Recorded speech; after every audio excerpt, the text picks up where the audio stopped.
မင်္ဂလာပါချစ်လေးတို့ရေဒီနေ့တော့ကျွန်တော်တို့အရန်လာတဲ့မြို့လေးဖြစ်တဲ့လက်ပူလီကမြောင်သွားမှာဖြစ်ပါရဲ့ကဲ let's go သွားကြရအောင်နော်ဟုတ်ပြီကျွန်တော်တို့လက်ပူလီရဲ့အရန်လာတဲ့နေရာလေးရောက်တဲ့အခါကျလို့ရှိရင်အားရှိနေလို့ကြည့်အောင်အောက်မှာတော့ကျွန်တော်ကျူဒရာကြီးရှိပါရဲ့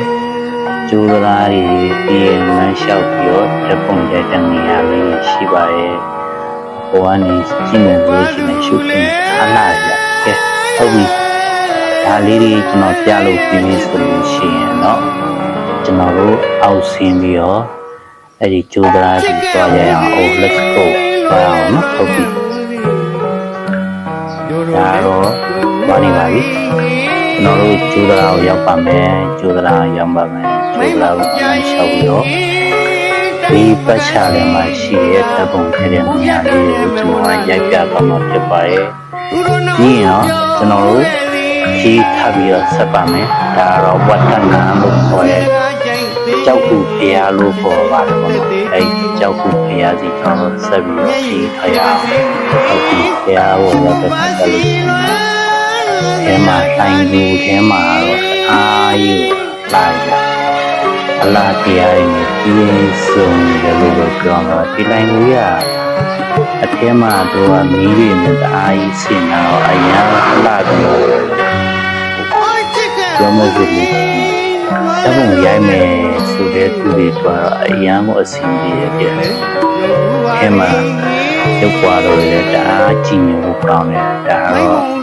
တုံးလုံးကိုတော့ရုပ်ပွားတော့ယူတော့အရန်ကို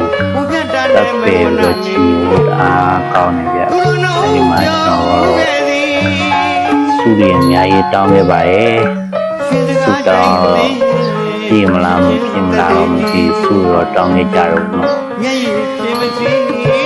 ပြာကြီးဆိုရအောင်တော့ဖျားကတော်ပြီးတယ်နဲ့အပေါ်မှာရှိတဲ့ဖျားလေးစီကိုကျွန်တော်ထပ်ပြီးသွားရအောင်ဟုတ်ချစ်ဟုတ်ပြီဒီမှာချီးပြဒီတော့ချိန်ချစ်လေးလို့လဲ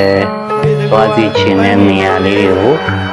ကိုမမဝင်ပြီးတော့အသေးလေးတွေပြီးခဲ့ကြပါအောင်လို့ကျွန်တော်လိုက်ပြီးတော့အပြီးရင်သွားစီချင်တဲ့နေရာလေးကိုသွားပြီးမီဒီယိုလေးတွေပြင်ပေးပါမယ်ဒီလေးကဒီလောက်လေးနဲ့တော့ပါပြီအားလုံးကျေးဇူးတင်ပါတယ်မင်္ဂလာပါ